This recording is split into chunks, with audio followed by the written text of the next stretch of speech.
So tomorrow's Small Business Saturday, and it celebrates small businesses and encourages people like you and me to shop local, to have that thought process in your mind and support your communities.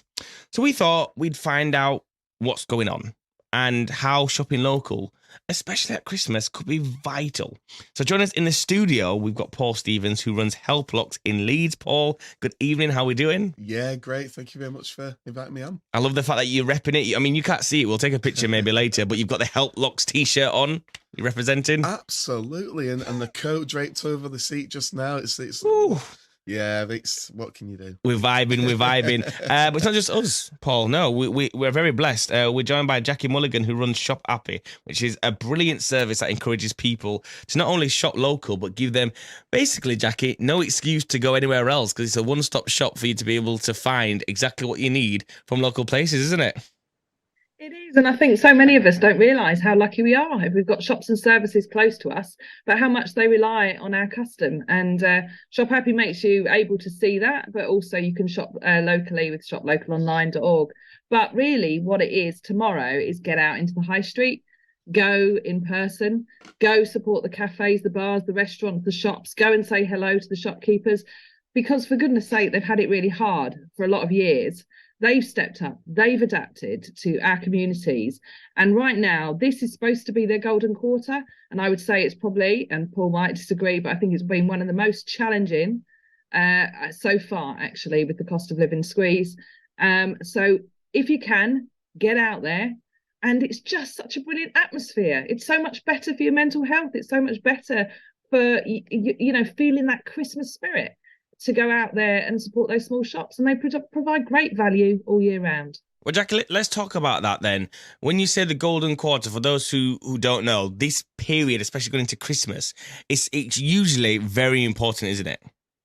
Yeah, it's when all of us do that little bit of extra spending for Christmas, and all retailers, January can be quite a quiet month. Those early parts of the following year are quite quiet. So a good Christmas can really see you through.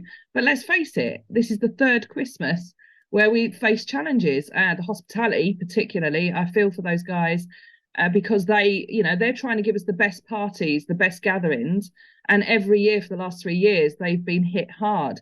So actually, this golden quarter is more important than I think any golden quarter has ever been. And for me, the messages, I know we're all toughing out right now. We're all, worried about our heating, worried about the bills, all of those things. But even if you have less to spend this year, if you spend it local, you will help your community. Billionaires don't need it. Small businesses do. They run family businesses. They're the ones that you're helping them in their households, their community. And 40p of every pound you spend in your local community will stay right there. Isn't that better than rocketing a billionaire into space? Well, let's talk about that, because we're getting a laugh and a chuckle here from Paul. Paul, first and foremost, tell us about Help Locks. What is it that you guys do? So basically, we're a home security and locksmith service, and we provide our services all across West Yorkshire.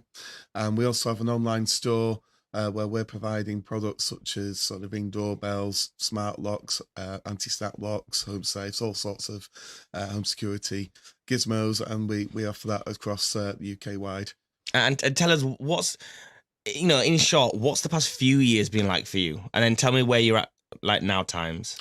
Yeah, it's been a bit like swimming against the tide, been very unpredictable. In truth, the 2 pandemic years, once we adapted and started to utilize and promote the online store and find other ways and to get used to the environment we're working with, they actually weren't too bad. And the results over those 2 years were probably better than I would have thought of. If you'd have told me we're going to have lockdowns and a pandemic for 2 years, how's it going to go? We definitely did better than expected. But I think it's fair to say this year, I think the challenges have kicked in now.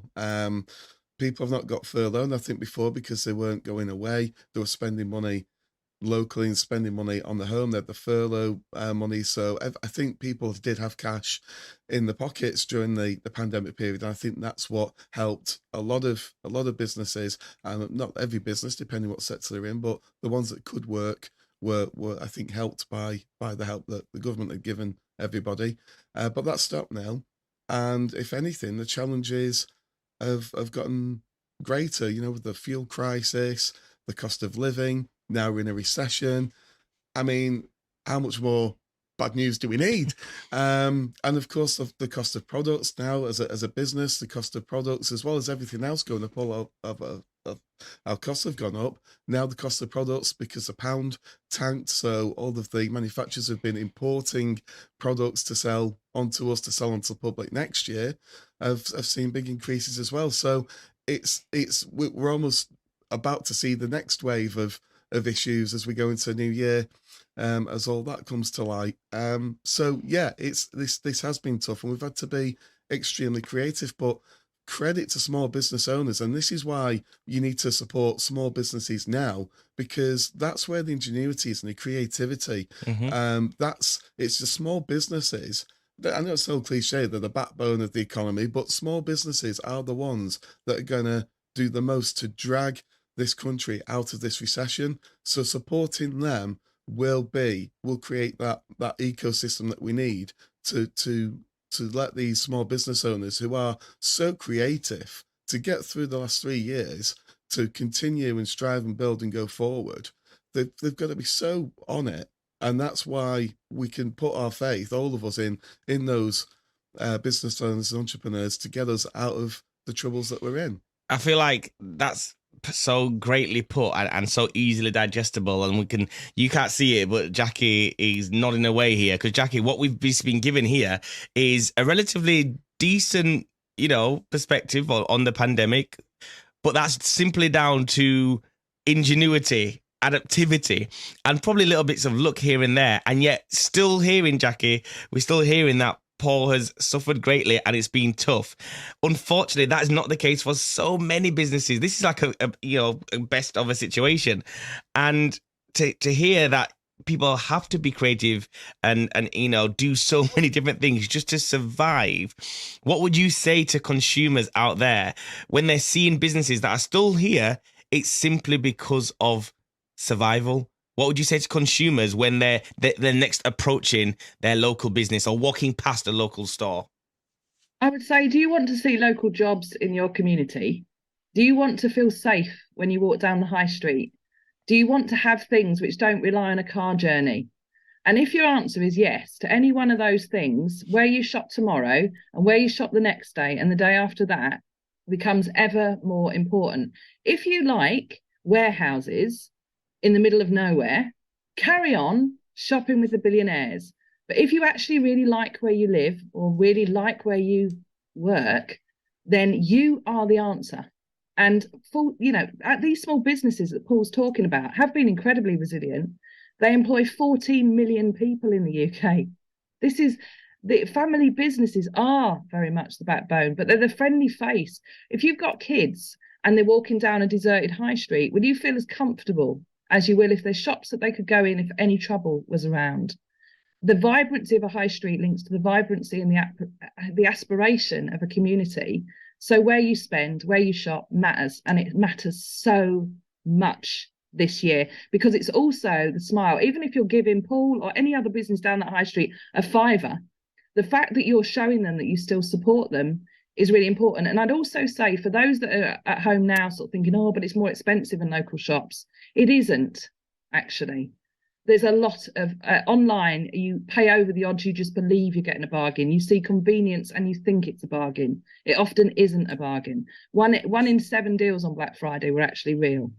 So going down the high street, having a conversation, and if you haven't got the money to spend, but you've got a smartphone, like a business, give a business a positive review, That's a good share point. a business and help them get the message out. So this Christmas, make a Christmas for every small business in your community, and you'll feel so much happier for it.